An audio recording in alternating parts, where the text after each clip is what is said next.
កាត់ផ្លូវរដូវបិណ្ឌជុំបងប្អូនជួបជុំសប្បាយពេកក្រៃ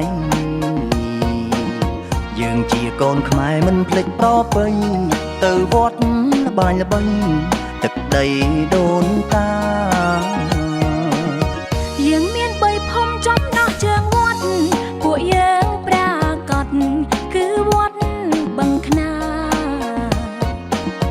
សម្រាប់ព្រះវិហារសែនល្អអស្ចារ្យនៃខុំខ្នាឆ្មាសាមគ្គីមានใจរៀបចំកាន់បិណ្ឌមិនឲ្យរំលង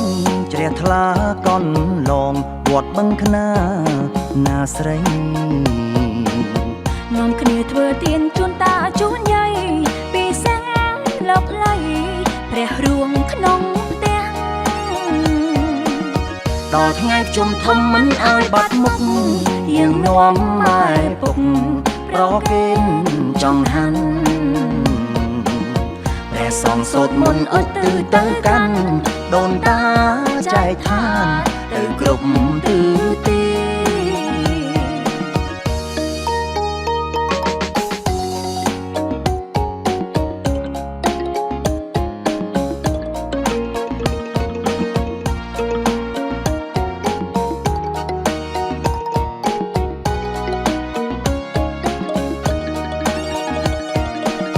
ទឹកហូរកាត់ផ្លូវរដូវបិណ្ឌជុំ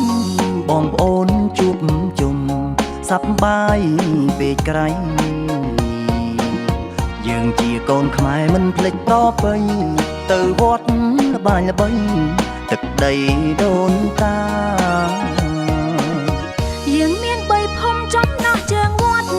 ពួកយើងប្រាកដគឺវត្តបឹងខ្នា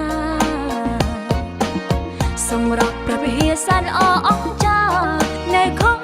ខ្នាឆ្មាសាមគ្គីមានใจរៀបចំកាន់បិណ្ឌមិនឲ្យរំលងជ្រះថ្លាកន់ឡងវត្តបឹងខ្នាណាស្រីនាំគ្នាធ្វើទានជូនតាជូនយាយពីសិនលោកលៃព្រះរួងក្នុងផ្ទះដល់ថ្ងៃជុំធំមិនឲ្យបាត់មុខយើងនាំម៉ែពុកប្រគេនចង្ហាន់ព្រះសង្ឃសូត្រមន្តអុជទៅកាន់ដូនតាចែកឋានទៅគ្រប់ទិសទី